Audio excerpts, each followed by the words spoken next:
Como les decíamos, el miércoles se aprobó la ley Bases en Argentina tras 12 horas de discusión en la Cámara de Senadores. La ley ha sido criticada por sus políticas de privatización de empresas públicas, políticas regresivas laborales y explotación de recursos naturales. Para conocer un poquito más sobre esto, ya tenemos a Julia Goulart, una de nuestras maravillosas practicantes, que nos va a hacer un informe sobre la ley base. Julia, bienvenida. Buenas tardes. Bueno, y súper accurate el tema de arranque para los conocidos, para los entendidos, que nos quedamos con las ganas de conocer aquel jingle de Petri. Sabrán los que entienden y bueno. Como decía Angie, con algunas modificaciones de cómo salió de diputados, digamos, y con el desempate de la vicepresidenta o vicepresidente, que es como le gusta a ella, Victoria Villarruel, fue aprobada la ley de bases y puntos de partida para la libertad de los argentinos. Este es el nombre de la ley.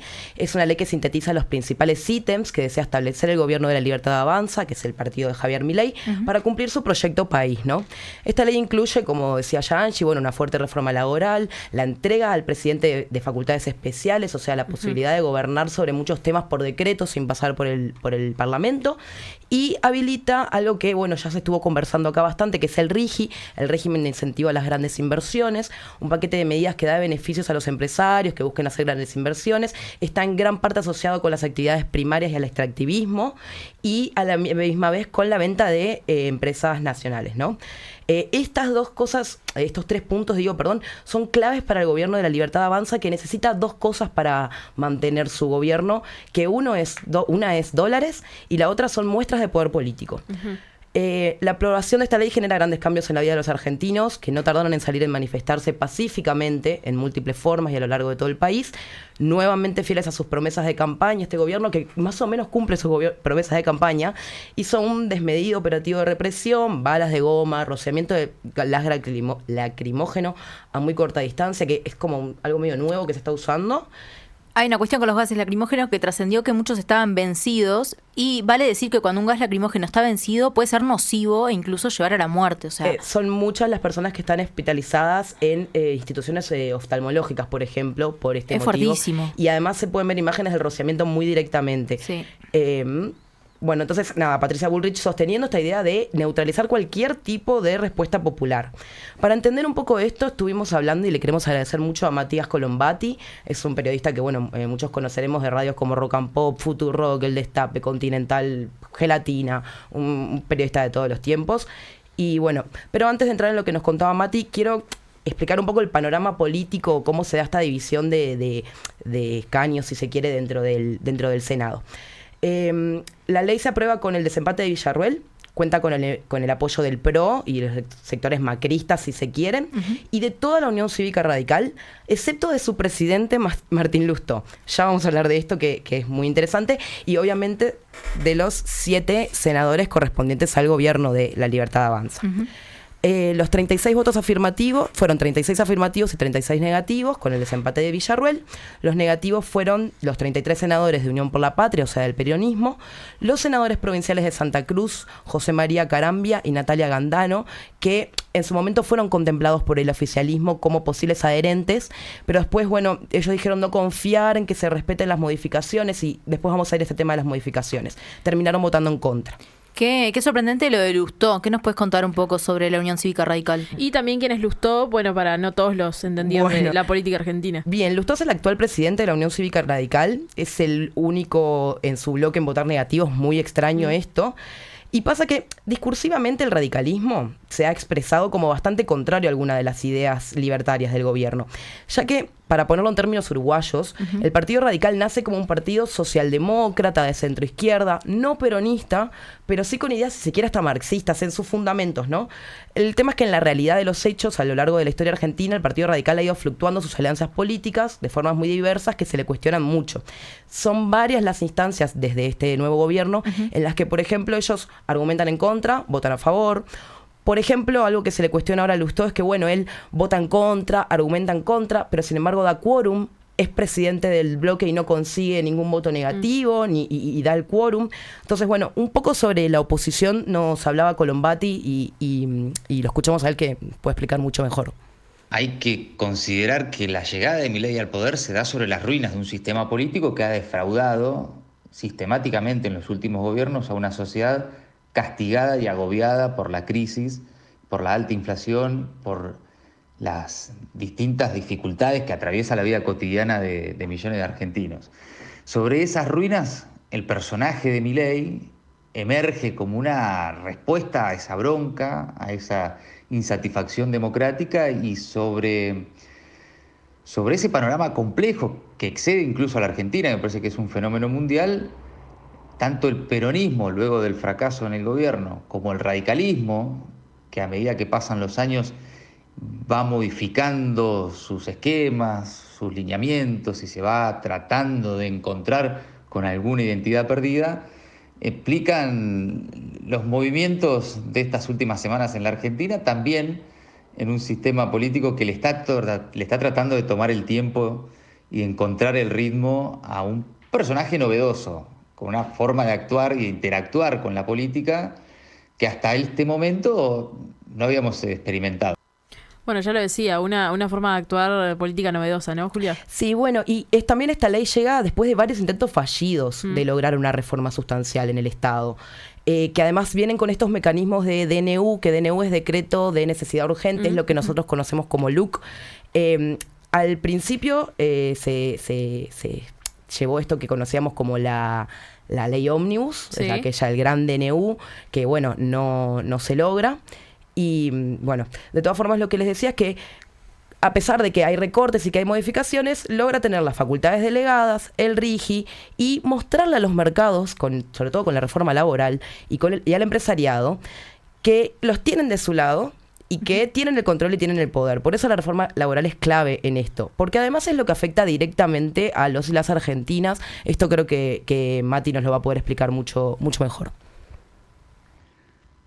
De todas las reformas incluidas en la ley Bases que envió Milei al Congreso, la reforma laboral me parece la que mayor impacto va a tener en lo inmediato para los trabajadores en la Argentina, porque pierden derechos y porque el propio ministro de Economía reconoció que estaba hecha para los empresarios. Ahí tenés de todo, pero se extiende el periodo de prueba, permiten el despido sin indemnización por un año, cambian las indemnizaciones por un fondo de cese laboral, es decir, el trabajador a partir de ahora se paga su propio despido, se eliminan las multas por el empleo negro o no registrado, que es lo mismo que contratar, entonces en la Argentina a partir de ahora, formalizados que informales, se eliminan las multas por trabajo negro, la doble indemnización para los trabajadores despedidos que no recibieron aportes, quita las penas para las empresas que tercerizan trabajadores, es decir, una reforma laboral hecha para favorecer a los empresarios, para perjudicar a los trabajadores en la Argentina, un sector que sufre cada una de las crisis que atraviesa nuestro país y que, bueno, fundamentalmente en una de las cuentas pendientes y de los reclamos que el poder económico tenía en la Argentina para cada uno de los gobiernos, que por distintas razones no podían avanzar, y Milei finalmente lo logró con esta reforma que envió el Congreso. Bueno, ahí lo decía Colombati, ¿no? Que Luis Caputo, el ministro de Economía, decía, bueno, que esta ley era justamente para los empresarios. Totalmente. Pero también yo me pregunto si esto afecta a Uruguay. Bueno, sí, justo le preguntamos al politólogo Matías Prieto, porque bueno, Mati no había encontrado a grandes rasgos efectos en temas diplomáticos o comerciales, pero sí nos decía el politólogo Matías Prieto que es re peligrosa esta reforma laboral para el Uruguay, primero porque instala en la región una forma de empleo. Y segundo porque es muy posible que muchas empresas que hoy en día eligen Uruguay para instalarse por distintos motivos, por ejemplo el bajo riesgo país, la confiabilidad de nuestro sistema, etcétera, decidan mudarse a Argentina, donde pueden emplear básicamente, como escuchamos lo que nos decía Mati, a su gusto, sin indemnizar, en negro, entonces sí puede traer fuga de capitales de nuestro país, sin dudas esto. Bueno, yendo un poco de vuelta a Milei y a que se da mucho el tema de si esto es un triunfo o no es un triunfo. ¿Por qué? Porque ya hablábamos de que, bueno, primero se presenta un proyecto a inicios del gobierno que no llega a acuerdos, se hacen tantas modificaciones que Milei dice lo retiro, porque es como yo digo o no es. Después, recordemos que la Libertad Avanza tiene solamente 7 senadores. Dependen directamente del PRO y de la Unión Cívica Radical para poder gobernar. Recién ahora se concreta un logro. Y si bien esta ley no es aquella ley ómnibus del principio del gobierno, que después se presenta otra que tampoco sale, está el Pacto de Mayo que tampoco sale, no es aquella ley, sí establece las bases principales de lo que Javier mismo llama la reforma más grande de la historia, que la reforma es abiertamente un recorte y los libertarios se jactan de que sea un recorte. La ley se logra obviamente gracias a acuerdos de modificaciones y algunas son bastante importantes para el gobierno o son un poco que hacen flaquear las ideas del gobierno, como por ejemplo los sectores que fueron excluidos del RIGI, que este RIGI al final queda solo como más que nada para los sectores de minería, extracción de gases, de petróleo, agroindustria, más para lo que tiene que ver con el extractivismo y la actividad primaria, deja por fuera algunos otros sectores, tecnología también entra. Y además tenemos otro tema que es que quedan por fuera de la posibilidad de venderse aerolíneas argentinas, los medios públicos y el correo argentino. Que eso es una novedad en realidad, porque es una novedad y además cuando tú propones que nada debe estar en manos del Estado y no te permiten que algo deje de estar en manos del Estado, cae un poco tu proyecto o tu propuesta país, ¿no? Sí. De todas formas, Caputo, o entre otras de las cosas que dijo, es que estas 3 empresas van a ver cómo las venden. Que la discusión no termina en la ley de bases. No es que lo que se modificó en la ley de bases no se va a tocar más y demás. Pero bueno, Mati nos comentaba un poco sobre este triunfo, porque fue muy, muy hablado en la prensa, en las redes, si ganaron, no sé, al final tuvieron que recortar tanto, o ellos mismos le llamaban, no me sale la palabra ahora, pero llamaban que esta es una ley que fue como comida un poco, ¿no? Claro. Que fue quedando lo que fue quedando. Caputo, que es Luis Caputo, el ministro de Economía de Argentina. Exacto. Se puede decir que es un triunfo de Milei, un triunfo político de la Libertad Avanza, teniendo en cuenta su debilidad en el Congreso y lo que ha logrado, que es en definitiva articular con sectores de la oposición para tener finalmente su primera ley en 6 meses de gobierno, un hecho inédito hasta el momento, pero especialmente por lo que evita. Este es un mensaje que necesitaba Milei para decirle al sector financiero y al sistema local de poder que él no perdió el control de ese Estado que quiere destruir, que todavía está a cargo de la administración de la política y de sus tensiones. Mientras tanto, en la calle se desplegó una represión con detenciones y con cacerolazos por la noche que evidencian también la resistencia social a ese tipo de modificaciones. Pero el gobierno logró aprobar lo que el propio Milei considera un hito y al mismo tiempo también se queda sin excusas. Milei se queda sin excusas en su experimento anarcocapitalista y ahora, según el propio gobierno, tiene que comenzar la recuperación de nuestra grandeza, así lo definieron. En definitiva, es un triunfo, pero lejos está del proyecto aprobado de resolver los problemas y los desafíos que tiene el gobierno de Milei por delante. Bien, bueno, nos decía Mati, todo esto no quedó solo en el Congreso, que estuvo votando hasta las más o menos 7 de la mañana del jueves, sino que claramente hubo manifestaciones, salieron los jubilados, los estudiantes, miembros del sistema político, diputados, por ejemplo, que bueno fueron reprimidos también, trabajadores. Todos fueron fuertemente reprimidos con un operativo mixto entre fuerzas nacionales y fuerzas federales, con métodos desmedidos. Ya hablamos el tema del gas pimienta, que además como una nueva forma de represión que se ve, porque si bien siempre se usó esto del gas pimienta para dispersar, era de dispersión y no de ataque directo hacia el individuo, como se ve ahora, que bueno, es una de las técnicas que trae Patricia Bullrich, si se quiere, a las fuerzas de seguridad. Y bueno, Mati estuvo en las represiones, nos cuenta un poco cómo esto no solo es accionar, sino que viene de la mano con un plan de gobierno. Él va a explicar bien que no se trata solo de represión por un tema de seguridad, sino por un tema de que engloba todas las formas de gobernar de Milei. Particularmente en el tratamiento de la ley bases en el Congreso esta semana, el operativo represivo de las fuerzas federales fue verdaderamente desproporcionado ante lo que era una manifestación pacífica. Y el discurso del gobierno fue incluso aún más peligroso porque habló de grupos terroristas y también de un intento de golpe de Estado, algo que objetivamente está muy alejado de la realidad. El uso de esos términos por parte del gobierno nacional solo busca legitimar los niveles aún mayores de represión y habilitar una criminalización extrema de las personas que protestaron y que van a seguir protestando seguramente en futuras movilizaciones. Es en ese sentido que el aspecto represivo del gobierno de Javier Milei es parte central, va de la mano, no se puede dividir de ninguna manera de la política económica y de, como el propio Milei ha definido, el ajuste más grande de la historia de la humanidad. Bueno, estábamos hablando de las represiones. ¿Hay alguna norma hoy en día que establezca cómo se desenvuelven estas situaciones? Bueno, así como en Uruguay la LUC criminaliza, por ejemplo, la última LUC, ¿no? Es la ocupación de instituciones públicas. El gobierno de Milei ya en su momento determinó prohibiciones, por ejemplo, a los cortes de calles. Esta forma es medio enmascarada de prohibir la protesta. Es como, bueno, arriba de la vereda sí, en la plaza sí, pero cortando la calle es un delito. El tema con esta vez puntual es que ni siquiera respetaron eso los mismos operativos de seguridad, porque eran ellos los que se desplegaban a través de la calle en cordón, impidiendo a la gente llegar a la plaza. La gente iba hasta la Plaza del Congreso y no les permitían caminar. De hecho, los que cortaron la calle fueron los operativos de represión. Está claro que, y ahora vamos un poco al tono del gobierno y a lo que todo esto genera, está claro que la actitud aquí en adelante va a seguir siendo la de reprimir, reprimir jubilados, reprimir, hemos visto imágenes de gente anciana siendo reprimida y no hay un escondimiento de esto. De hecho, hay una celebración con mucha épica. De hecho, la propia cuenta de Twitter de... ¿cómo era del presidente. Sí, de presidente. De presidencia felicita. La oficina del presidente felicita a las fuerzas de seguridad por su excelente accionar reprimiendo a los grupos terroristas que con palos, piedras, incluso granadas, intentaron perpetrar un golpe de Estado atentando contra el normal funcionamiento del Congreso de la Nación Argentina.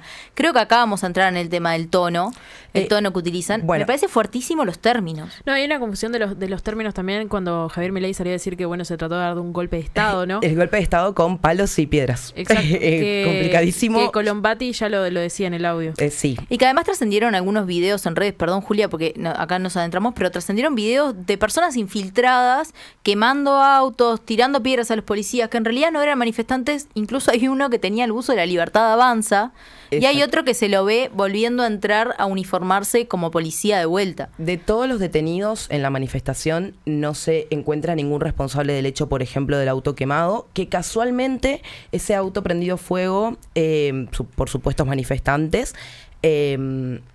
Es a una distancia muy cercana de donde estaba el cordón y es a una distancia muy cercana donde se ataca a 4 diputados de Unión por la Patria.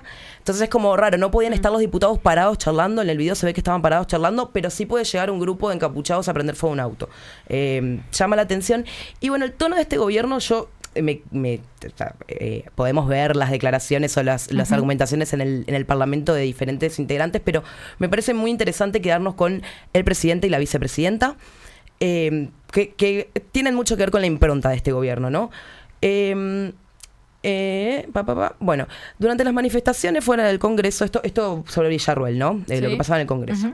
Durante las manifestaciones fuera del Congreso, el senador peronista Guado de Pedro alza una moción pidiendo conformar una comisión de 2 senadores por bloque que vayan a verificar el operativo afuera, conversar con las fuerzas de seguridad, intentar bajar la violencia de la represión y garantizar la integridad tanto de manifestantes como de policías.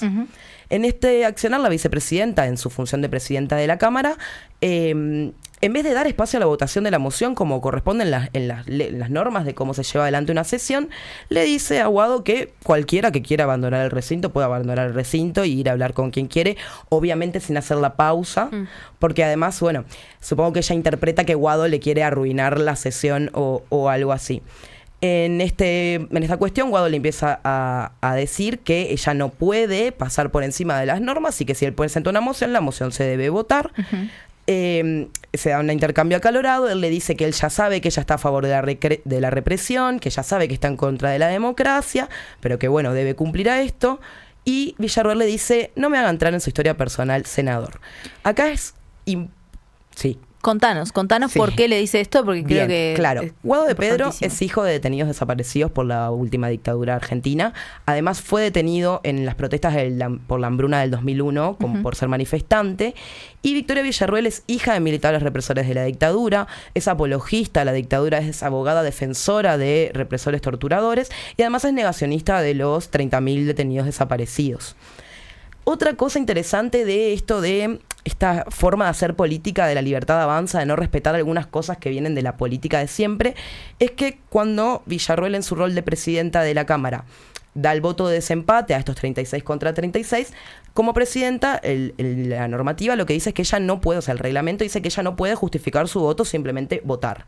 Obviamente, ¿ella qué hace? Justifica el voto planteando este discurso de dos Argentinas, una Argentina de los trabajadores, una Argentina que prende fuego a autos. Llama la atención el poco tiempo que había pasado de la prendida de fuego, digamos, da que sabían. Sí. Y bueno, esto genera bucheos de los contrarios, obviamente aplausos de los suyos, pero nuevamente se saltean las formas de hacer política, ¿no? Se pasan por arriba las normas de las cámaras.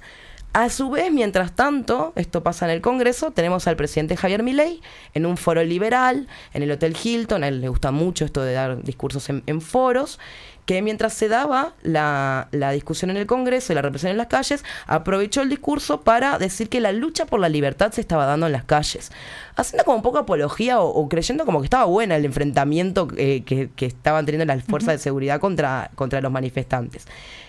Felicitó a la ministra Patricia Bullrich, como lo hizo en Twitter, por detener, como ya hablamos, este tema del ataque terrorista con palos y piedras que buscan un golpe de Estado. Es un relato, La Libertad Avanza tiene un relato muy épico. Se hace la reforma más grande en 40 años, el recorte más radical de la humanidad. Petovelo es la mejor ministra de la historia. Siempre es una gran grandilocuencia.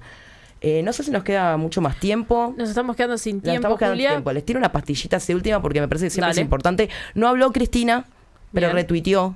Y cuando Cristina hace algo, pasan cosas.